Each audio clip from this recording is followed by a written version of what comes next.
Welcome back to Coffee with Yvonne, a show for creatives and entrepreneurs. I'm Yvonne Pearson, your host, and Darling, the founder. Again, it sounds so good with nails. The founder of Pink Doll House Marketing. And you know what? Spring is finally springing. Spring is finally springing because the way when I walked outside, I said, "Warm weather, is that you? I have missed you so much." But this week on Coffee with Yvonne, we're going to do a little something different. Remember when I did that one episode about podcasting tips? We gonna switch it up again. And this time I'm gonna give you 5 things I wish I knew as a content creator before I started my journey, and sharing insights with you about things that I've learned over my Lord, how long has it been? 10 plus years in the content game, as well as a little bit of my story about how I ended up at the Paradise Season 2 premiere. Clock it, because I was invited. So grab your coffee and let's chat. And to be totally honest with you guys, there's no coffee in this cup. This is actually green juice, because green juice also is how I keep my skin besides genetics. Praise the Lord. Keep my skin, look how dewy fresh I am with no makeup. Just a little bit of eyebrow filling in, but no makeup at all. That's just me. But anyway, there's no coffee in this cup, but you're going to get all the energy like I had 2 cups today. Yes, you are. Okay, so first, let's start about my background journey as a content creator. So the year was, Yvonne, be serious. The year was 2011, and if you see me looking down at my screen, it's because I bring notes to the conversation. But the year was 2011. I was fresh out of college because I graduated in 2009. Yes, I am an OG social media content girly. But I graduated in 2009 from college and had a really hard time finding a job. Let me tell you what was happening in these streets in the job market.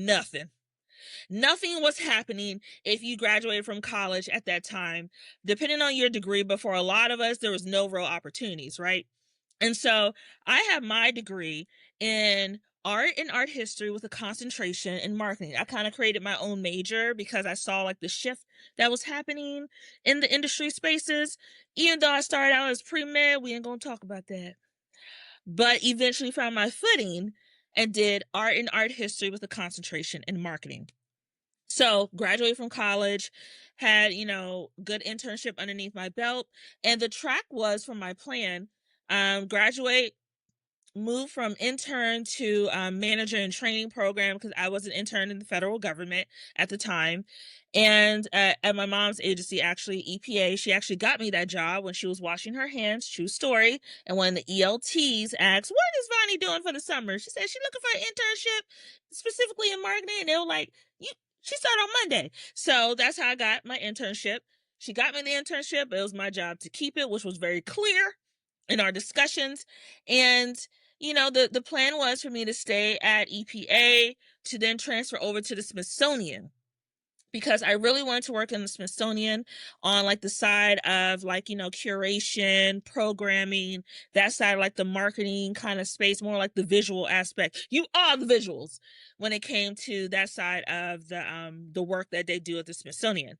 And also the plan was for me to go to grad school. I was accepted into Howard University to get my master's degree, and everything was on track till it wasn't. And I found myself without a job because they cut the program. I found myself in grad school and hating it, because I went to grad school out of the obligation of thinking I had to go immediately after college to get my secondary degree. And I went into a space where all the things I thought that gave me security, like having this, degree showing I have an education, having all these things that I thought I was ready to offer the world and into the workforce and being successful, was wiped away. And I found myself at a crossroad of either make excuses as to why you can't do something or you weren't able to do something, or make your own path. And it may take you a little longer to get there, but you're going to get there. So I started to blog.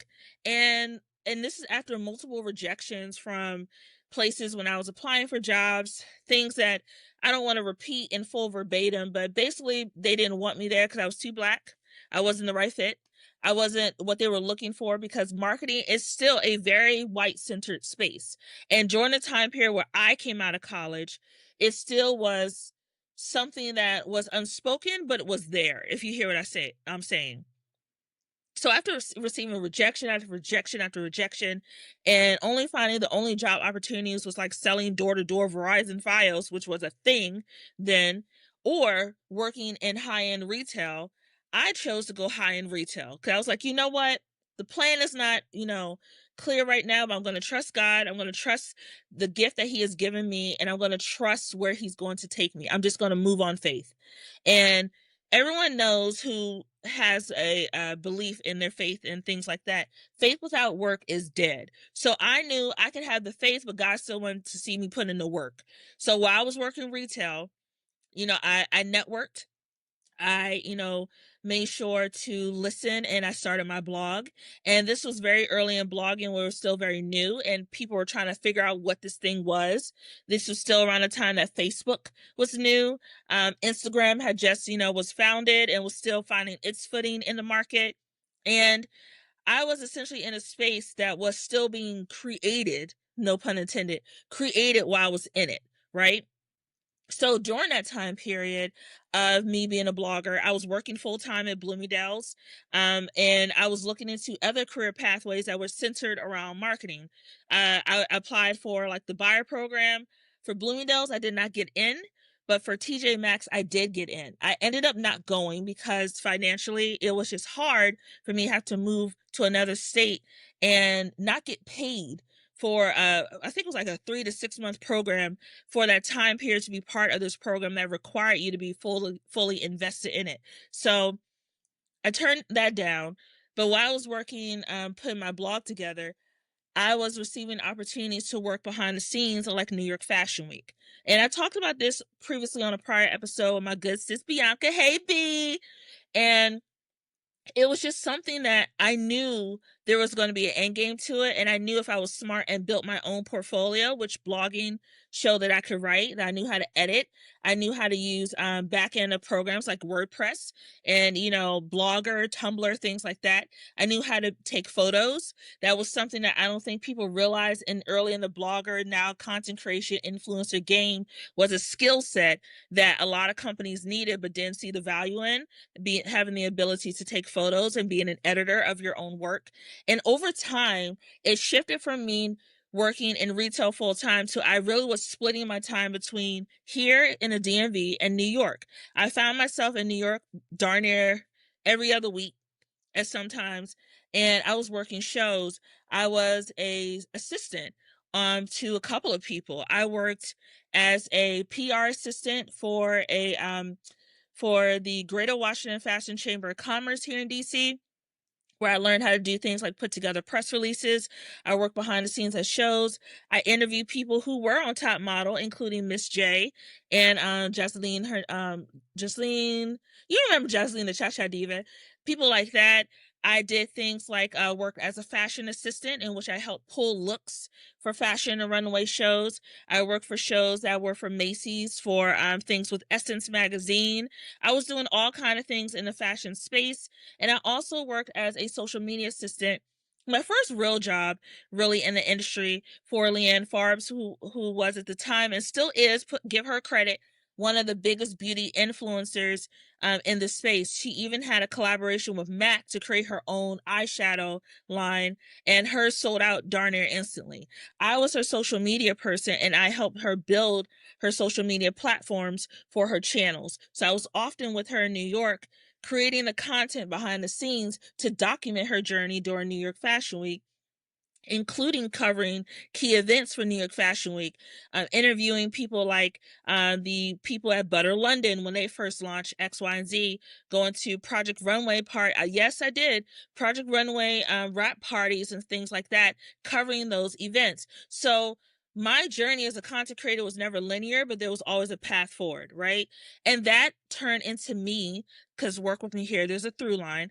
That turned into me going from being the person who was working these runway shows in the fashion marketing and PR space, to now me being asked to consult more.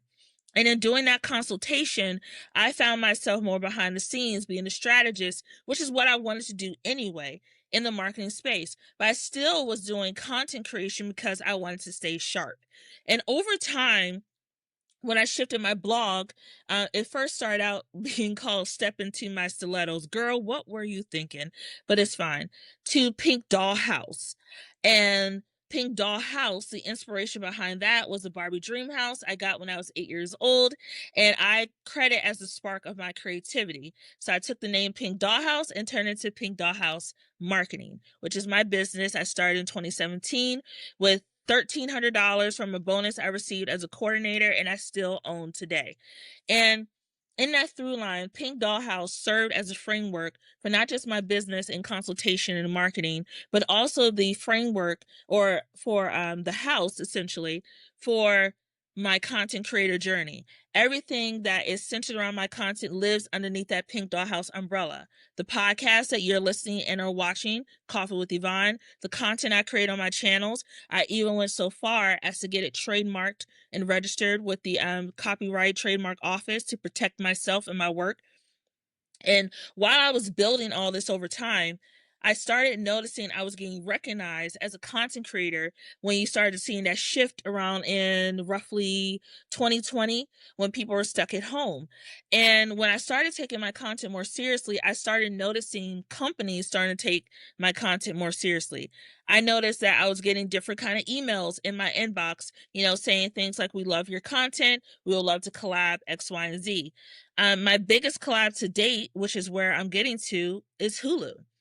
Hulu saw a video I almost deleted last year reacting to Paradise season 1.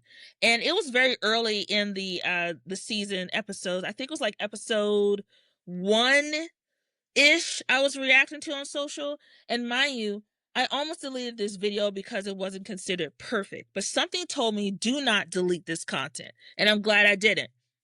That video organically did about 5,000 views on its own, which was impressive at the time, considering I had less than 1,000 followers on, I think I had less than 1,000 followers on the platform, because I had another video that went viral before reacting to former VP Kamala Harris running for president that did so many numbers, my phone overheated and shut down. Clock it. And so when Hulu reached out and slid in my DMs, I was not only overwhelmed with joy, but also validated. Because I think a lot of times when people look at content creation, they focus solely on how many followers you have and not about the impact you have in what you're doing in the space. And when I saw them request to take my video and share it and turn it into an ad, I was like, sure, did all the little signing, blah, blah, blah. And that video changed everything for me as a content creator. Before, I was just someone, no, not just someone, because I am that girl. Before, I was someone who was working more strategically at the time, just behind the scenes, moving the needle forward for different creators or clients I work with outside of my day-to-day role as a senior marketing manager in science. But in this space, as a content creator, I stand on my own. It's not about anyone else. It's just me being myself. And so that video by itself went from 5,000 views organically with, pretty good engagement.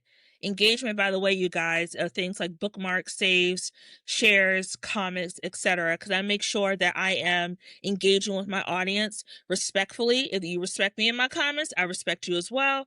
I don't do back and forth. I don't. But engagement in an authentic way is very important to me. So that video ended up being picked up, like I mentioned before, and it did 5.2 million on TikTok alone. It was also shared on Instagram, and Hulu included in a carousel for popular videos reacting to the show. So my video was included with people like Kevin on stage, and I was just like mind blown, because I never thought that my video, where I almost deleted, would turn into something like this. Fast forward, after working with Hulu on that, I was like, okay, that was cool. Then another video I almost deleted. I'm starting to see a trend here. Another video I almost deleted was a video of me reacting to Coleman Domingo's look on the Vogue cover for the Met Gala. That got picked up by Vogue as an ad. And then another video got picked up by the Today Show reacting to Sesame Street and what was happening with them potentially, getting canceled, X, Y, and Z, and then getting picked up by Netflix. And then I had another video get picked up on Instagram, though. When I went to Le Petit Chef in Brussels, they picked that video up as an ad, and that ended up doing 1.2, 1.3 million on Instagram. So I say all this to say, every single time I showed up as myself authentically, the videos do well. I'm not the type of person who follows trends. I'm not the type of person who will sit there and just look for things to react to on social media. I follow a formula for myself that works. The formula is lifestyle content.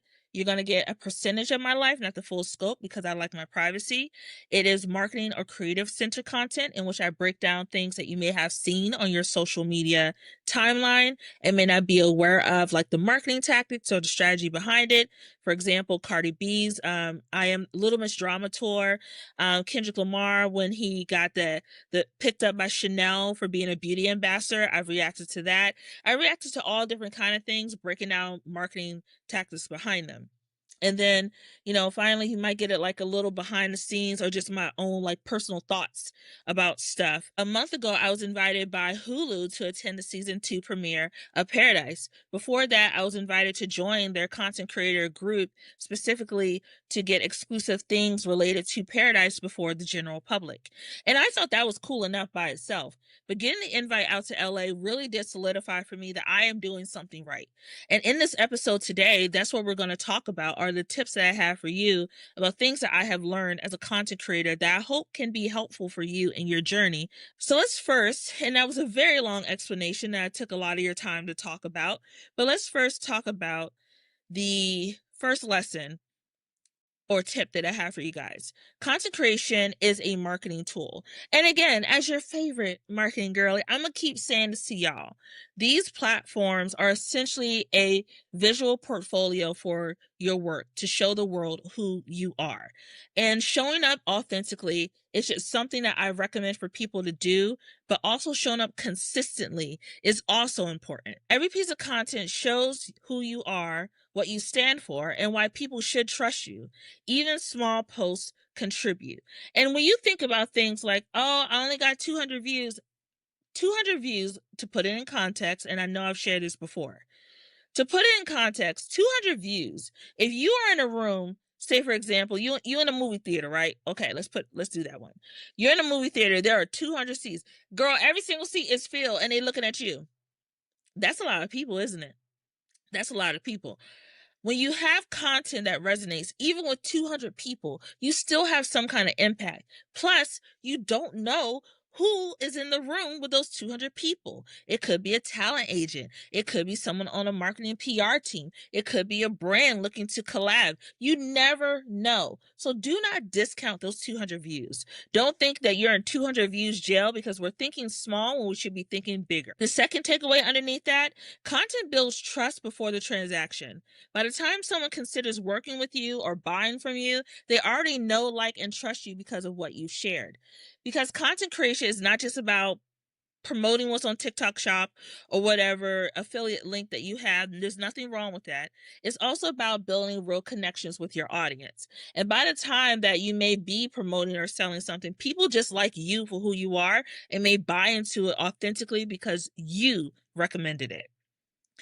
Takeaway number 3, strategy beats randomness. Posting without direction may get attention, but intentional content grows authority and leads real results. Remember how I mentioned how my content focuses on those different areas?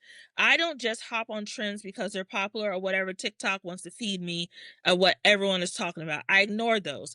I also ignore trending sounds because a lot of times, sometimes those trending sounds do not match my content. I'm not going to post something with a bunch of cursing for a restaurant I went to and I like the food during brunch. It does not make sense. Making sure that your content has a strategy to it, making sure that there's consistency is very important. There are people like Alicia. She is a content creator, a former hairstylist. She still laid them edges, but a former hairstyler who's now a full-time content creator. She has her morning live chats when she talks about coffee, when she has coffee when she talks to her audience. It is not a stick, it's who she is. She loves coffee, so she incorporates coffee into her content. Then you have people like Brittany. Brittany is a mom. She's a mom and wife of two. She's a cheer mom. She shares behind the scenes of being a mother, but she also shares the challenges and sometimes the days are not easy being a mom. She shares her day-to-day life of being a cheer mom and going to competitions with her kids and being a wife and everything else. You know, there's my homegirl, my silk press slayer, Jazz. Jazz been doing my hair for checks knows 2 years now. Jazz always shows tutorial knowledge about caring for your hair, things about stereotypes associated with black hair, about hair, how black hair cannot grow, which it can. It can, but she shares institutional knowledge she has because she is a master barber and a licensed cosmetologist and business owner. There are people out there who are doing the work. My good sis Bianca, who was on a podcast last week, Bianca, besides being an educated makeup baddie, Bianca is a beauty content creator. She has worked with countless brands doing recommendations and reviews and things like that. She has worked behind the scenes at photo shoots and fashion week and all that other good stuff. She is a professional makeup artist with 20 years of experience, and her content reflects that. These are people who are standing in who they are because it's authentic and it works. And while every single video they have does not go viral, there's a reason why brands keep paying attention. There's a reason why their audience is tapped in, and the reason why their content continues to grow, because people are clocking in for them, not for a product. They are clocking in for their content. Lesson number 2, or tip number 2, I can't keep up at this point. We're just talking right now. We're just talking. Followers don't equal impact. I'm going to say it again. Followers don't equal impact, okay? And I know y'all like, but I want 20,000 followers. I want 50,000 followers. Da, da, da, da, da, da. You can have that, boo-boo. You can have that. But if you have 50,000 followers and no engagement, what does that mean? What does it mean? Because I know some of y'all buy followers. I know that. And they're still going to clean up those bots at the end of the day, because after a while, the algorithm figures out you don't have no real followers, so they take those followers away. But we're not going to go there. So let's get into that first takeaway. Engagement quality versus audience size. A smaller, attentive audience who interacts with your content matters far more than a huge passive following. At 50K versus 500. Which one do you want? The 50K who's not always engaged, or the 500 who tapped in? I would take the 500. I would take the 500. For that second takeaway, conversions tell the real story. The numbers do not lie. Because every time someone's like, I have 100,000 followers on this platform. Well, that's great. Can I see your metrics? Let me see those metrics and see what's really going on. And that's a lot of times when I find out what's going on. Because the metrics tell me everything I need to know. And those metrics are things like sales, their signups, DMs. Those are the proof your content is actually moving the needle. Again, don't just focus on the number, the vanity metric. Focus on the actual impact metric, which is those things like DMs, comments, shares, saves, etc. For that third takeaway, depth creates sustainability. Long-term influence comes from meaningful relationships, not chasing fleeting impressions. Again, stop hopping on these trends if that's not what your content is about. Stop hopping on these trends if that's not what your content is about. Because it's not sustainable. It's not sustainable. And I know everyone wants to go viral. Like, I want to go viral. That's going to be cool. Okay, what's the plan after you go viral? What's the plan? Because if you didn't have a solid content strategy of what you were doing already in which you went viral, once you go viral, what's the plan? Do you have anything else to offer your audience, or just that one viral video? Because a lot of people try to keep pushing that viral popularity. I can't say the word, darn braces. I just got them tightened. A lot of people keep trying to push that popularity of that one video and cannot recreate it. So if you come in already being who you are and you just happen to go viral, Then my suggestion is introducing yourself to your audience and telling them what your content is about. I did that after my my VP Kamala Harris video went viral on social media, on TikTok specifically. I took the time to introduce myself and my content and invited those who follow me to stick around. A lot of people did stick around. Some people fell off, and that's okay. I was able to continue to engage with my audience because I stick to what the formula is, and it has shown to work. So let's get into that next takeaway lesson number. Where we are at this point. A strong community beats an inflated audience.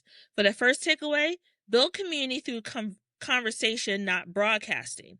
By inviting dialogue, replying to messages, and making your audience feel seen, a community grows into a two-way interaction. Like I mentioned before, things like comments. Comments are the audience actually taking the time to type out something or essentially digitally talk to you, right? If you see a comment and it's positive and it's someone saying something great about your content or they have feedback or whatever, respond. Even if it's just like a smiley emoji or just type a little heart to say that you like the comment. But take the time to respond and acknowledge it. People appreciate when the creator, who they may never meet in real life but had a chance to engage with through this digital platform, actually takes the time to talk back to them, because that then turns that person potentially into a follower. When they see that you're a real one and not just someone who just posts and dips and never engages, when they see that, they're like, I actually like them. Let me keep following to see what other content they have, or dig into their page to see other things that I may like that they have posted. Takeaway number 2, loyalty compounds over time. People who stick with you, I'm staying beside them. People who stick with you become advocates, amplifying your message and strengthening your foundation. And I've had people I follow, since day one, who also follow me since day one. I have friends who are OG bloggers who are now turned content creators who I have genuine relationships with. I may not see them off of my timeline as much as I want to in real life, but I still support them. I still advocate for them. I still follow their content and engage because I have an actual relationship that has built over time and has become really authentic. Takeaway number 3, nurture your core. Focus on serving your most engaged followers. Growth often comes from strengthening your existing audience. That is very similar to the whole thing about sticking beside you, but making sure that, when you talk to your followers, look at their content, right? If you see someone is engaging with you multiple times on the platform and they follow you, girl, follow back. Just go ahead, tap the button, because you never know, that could make someone's day by you following them back, because you're their favorite creator and now they're like, oh my god, my favorite creator follows me. We're digital friends in real life. That's kind of like a conflicting statement, but you understand what I'm saying. But making sure that you're building that relationship and fostering that too helps them to further tap into who you are and then invest in the things that you may have coming down the pipeline. Number 4 for that next lesson / tip, consistency builds trust. Again, we got to show up on these platforms consistently. Consistency builds trust. In that first takeaway, it signals reliability. This podcast is produced every single week. Every single week. And when I am not producing a show that is fresh and brand new, you get Coffee to Go episodes. Those Coffee to Go episodes are repurposed content from prior podcast episodes for you to re-listen to with a fun message while I'm on hiatus. But I am consistent every single week, and I learned my lesson 2-ish years ago when I realized, and actually this was a message from the good Lord, when the good Lord told me, I need you to be consistent. And when he gathered me together, I said, I hear you. I hear you. And the moment I started listening and being consistent, not just on my podcast, but the way I showed up on social media, I saw a huge shift in the way I was received by these digital audiences. So by showing up regularly, that signals to your audience that you're dependable and serious. People know me as a 4-time award-winning marketer because guess what? I am. By being consistent on these platforms, you also show your audience that you're invested in what you're doing as well. And sometimes I know it's hard to show up. I know there are days you're like, I don't want to be on camera. I don't want to do this. It's too much work. I don't have the energy. You think I don't be performing sometimes on camera for y'all? Sometimes I'll be like, oh Lord, I gotta talk about this. But I also respect the fact that my audience is so engaged with me that they send me things and they're like, hey, we'll love your take on this when it comes to marketing. We'll love your opinion on this when it comes to XYZ. If my audience is asking that of me, I'm going to show up. I'm going to do my best to show up, but I'm also going to be honest with my audience when I am struggling. There are times when I struggle. There are times I've cried on this podcast before. Y'all know why. If you're an active listener, you know why I cried on this podcast. I am honest. And when people understand that, there's emotional intelligence also attached to that too. When your audience is understanding what you're going through, whether you're having a good day or a bad day, they're like, you know what, girl, I'm locked in with you too. Tell us what you need. Come back when you're ready. We're going to be here. And that's because when you're consistent, your audience has an actual community with you. And then in that final takeaway, systems protect creativity. By batching content, planning ahead, and setting boundaries, making consistent creation sustainable without burning out, you're playing the long game and not the short one. Takeaway number 2, authenticity is strategic. People connect with conviction. Sharing what you actually think builds trust and sets you apart. Like I mentioned before, my podcast also focuses on marketing. So when I'm creating my content where I do my marketing magics, where you see me go like this on a green screen, it is my way of building thought leadership. And by being authentic and tying that into thought leadership with marketing, I am able to then reach a broader audience because content creation is not the end game for me. This is essentially a platform to get me to the next level. Same thing with this podcast. Takeaway number 3, sustainability and going viral are two different things. Focusing on creating content you can maintain long term rather than chasing one-off viral hits is something that I have said time and time again and repeated it multiple times in this episode. Have a sustainable practice when it comes to your content. Don't just go off what's viral. Don't just go off what everyone else is saying, because guess what's going to happen when you go off what everyone else is talking about? Your content is going to get lost in the pool of everyone else. There's nothing that sets you apart. You may be funny, you may be different. Yeah, that's great. But what do you have beyond that? If you just keep being a person who is jumping on every single trend, it's like, okay, so you're the trend person. What's next? Unless you have a differentiator where you bring in your own personal insight that's not just about staring at mess, but it's actually about, being someone that we want to listen to, then that's what makes you different. But if you're just going to be someone who I could just easily swipe and hear the same thing on the next video, I don't want it. And a lot of people don't want it either. The last thing I want to add, just a little bonus for some razzle dazzle. Use the permission not to be everywhere. And I know people are like, in order to be effective, you got to be on every platform. No, you don't. No, you don't. Being honest, I am the kind of person where I was like, okay, when I was early in the game, I had to be on every single platform. Now I mainly focus on building my platform strategically and smartly. There are a bajillion social media platforms out there, but the main ones you have Facebook, Instagram, TikTok, X. His mom named Clay. I'm gonna call him Clay.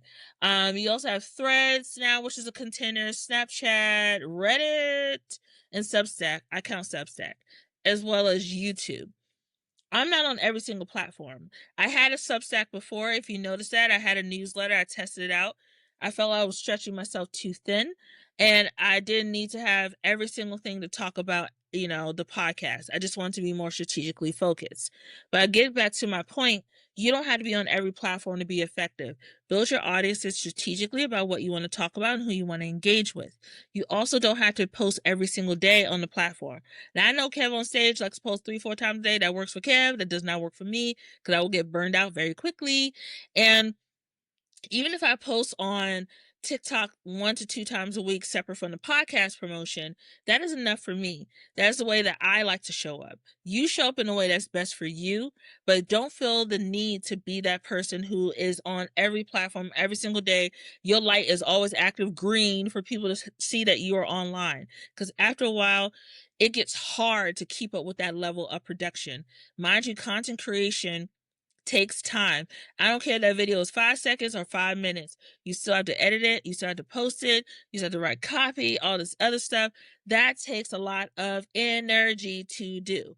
Please give yourself grace. If you want to start with just one platform and see how it grows and see how your audience responds, and then tool, and refine from there and maybe add another platform, that is perfectly fine. But do it at the pace that makes sense for you, your content creation journey, and what your audience is actually looking for. Okay, I hope you enjoyed today's chat. Oh, I forgot my Coffee with Yvonne mug. My bad. I hope you enjoyed today's chat. Don't forget to follow Coffee with Yvonne on Threads and Instagram at Coffee with Yvonne. You can also find me on TikTok, aka the Clock app, and Instagram at Yvonne_creative marker, where you can see me cut up and who I am in real life. No filter. If you want to learn more about me and my business that I own, that I work very hard to keep, go ahead and go to pinkdollhousemarketing.com. You can also find me at pinkdollhousemarketing on Instagram. You can slide into my DMs. That's cool. And creatives, I will say this every single week until you get it. Don't forget to keep showing up, keep creating, and that your voice matters. I cannot wait to chat with you soon on another episode of Coffee with Yvonne. And don't forget, we're going on hiatus pretty soon. But again, you'll get Coffee to Go episodes. You'll be fine. Okay, bye! Coffee with Yvonne is produced and edited by Yvonne Pearson. Coffee with Yvonne is created by Pink Dollhouse Marketing. You can catch the latest episodes by subscribing to Apple Podcasts or wherever you get your podcasts.